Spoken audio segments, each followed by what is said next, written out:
Hi, I'm Dr. Eric Grigg and welcome to this short film about the defences of Lincoln in the UK that were built during the Second World War. Lincoln, like every town and city in England, had a ring of defences built around it to defend against possible German attack during the Second World War.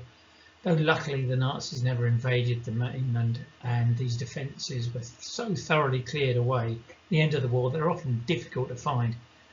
Having recently written an article on the subject with my friend Sarah Basco, I decided to make this short film to show you some of the traces of these defences.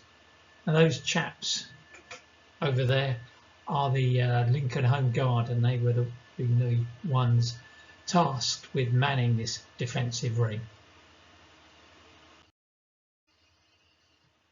There is amazingly very little information about Lincoln's wartime defences. Wartime censorship meant that newspapers were not allowed to print reports and you're not allowed to photograph them, and they were cleared away so thoroughly at the end of the war, sometimes even in 44, 45 before the war had ended, and documents weren't kept about them. So we're relying on the memories mainly of one Lincoln resident, Fred Hurt, who lived in Arboretum Lodge, which still stands at the northeast corner of the Arboretum Park in Lincoln, who was a boy during the conflict. He visited Lincoln Central Library and realised how little information was available on the subject. So he published a booklet in 1991 and his war diaries a little later. He mentioned the Able files. These are books full of press cuttings and pamphlets pasted into these books, and they're found in the local studies section of Lincoln Central Library. There are some post-war press cuttings about the clear-up operations, but there is very little, and it's weird that we're relying so much on one man's memories. In the Lincolnshire Archives is a 6-inch 1920s Ordnance Survey map with the defences around Lincoln marked in blue pencil. And this map, whose origins we're not quite sure of, matches Hunt's description of surviving of the defences, and the surviving traces are all along the line of this copy, so I'm fairly confident this is an accurate representation of the defences. This image is not the actual map, but a copy I've made. The original has a series of numbers on it from 1 to 30 around the blue line. These probably refer to the number of the platoon numbers of the Home Guard assigned to defend each section. Defences on the south side of the city followed the High Line, or the Avoiding Line, which was built in 1882 on a series of embankments, which is why it's called the High Line. So roads passed underneath and there was no need for level crossings, which meant it was a fast route, avoiding, hence the name Avoiding Line, congestion in the city centre. Large concrete cylinders were used to block the roads, but after the war the cylinders were taken away, the railway line was shut in 84 and the embankments removed. So it's really difficult to see the defences on the south side of the city.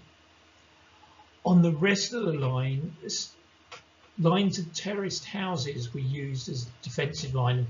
Thick concrete walls with bricks around were used to fill the gaps, or to make the roadway so narrow tanks would be forced to stop and therefore be vulnerable. The most obvious surviving bit abuts Elm House on the southwestern corner of the Museum of Lincolnshire Life. Thanks Sarah for this picture. But there is another less well-known piece which survives on the south side of Ely Street near the West Common. Hurt tells us that there was also an anti-tank ditch was dug and trees were cut down to form a barrier where the gardens of the houses back onto the open common on the west side of the city. On Netlam Road, there are some surviving roadblock sockets. These were set into the ground and sections of rail were inserted in them when the road needed blocking. But there would have been others around the city, but they seem to all have been removed. The sections of rail line were obtained by digging up the old tram line that ran in the southern part of the city. When that had been closed in 1929, the rails had been simply covered in tarmac, so it was a simple job to dig them up and slice them into usable sections that would have been slotted into these little squares that you can see on the pavement on Netlham Road. Thanks to Mike Daly for the information about this section. There's Sewell Road on the northeastern side of the city, just as it turns north after the junction with Eastcliff Road. Half a dozen bricks were removed, and this was so that the Home Guard could stand behind the wall and shoot any attackers in relative safety. And it seems that the bricks were not replaced until sometime after the mid-90s, and so they're quite hard to spot today. So go this bit of road and see the road sign that says Eastcliff Road. What you've got to do is you've got to count about 7 rows up, and then 8 rows to your right, and you should find the bricks, and they've got slightly different mortar around them. This is what it used to look like. So the Home Guard would be behind that wall, putting their rifles through the gaps and be able to fire at any attackers in relative safety. On the east side of the Arboretum, which is that green space on the right hand side or the east side of the city, there was an anti-tank wall built and a ditch dug in front of it. Now, someone took pictures of the wall. I don't know who did it. The top picture shows the ditch running up towards the north. The land slopes quite steeply at this point, and the lower picture shows the wall with Monk's Abbey School behind it. The school would have been outside the city's defences. If this picture had been taken during the war, and it might have been, it would have been breaking the rules of taking pictures of any defences. Mike Daly again put me onto these. The wall was demolished at the end of the war.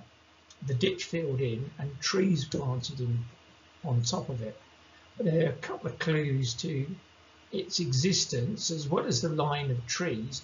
Firstly, if you go within the trees, the ground is very uneven, suggesting that the refilling was done quite hastily in the after the Second World War.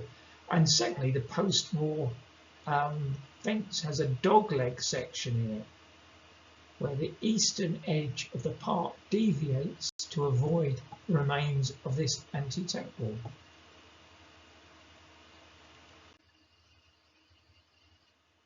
Where the north entrance of the Arboretum is today, there was a large house called Cold Bath House. In the war, it was used a little bit by army officers, but mainly as a nursing home, and it was badly damaged in an air raid on the hospital, which is nearby, on the 2nd of August 1942, and 2 soldiers were killed. There's no decent pictures of Cold Bath House, only this very blurry one of it after it was blown up.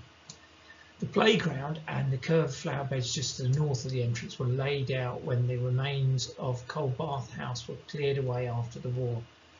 The only thing left of it is the remains of a gazebo, which is on the right of that picture, where convalescing soldiers would sit during sunny days, and a square building to the left with a really weird round curved concrete annex.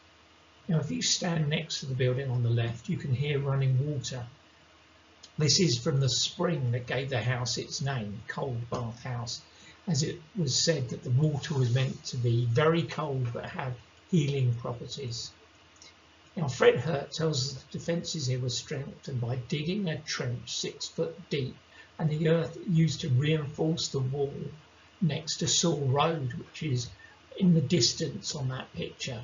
And after the war, the soil was removed, put back into the ditch. The wall today is still higher than the rest of the park due to the natural slope of the land. During the long hot summer that we've had in this year, 2026, the grass died away in a long strip exactly where the trench once lay. So it reveals to us where the trench was. So within those sort of red lines, you can see where the grass had died. That's where they dug a trench up and they put the soil up the top against the wall. So any German tank would have to go up the wall over this big bank and then would tumble down, hopefully into the trench.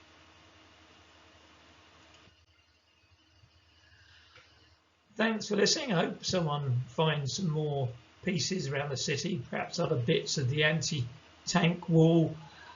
These concrete cylinders are probably lying in a field or a bit of wasteland there waiting to be found, and I hope you enjoyed that. Thank you very much.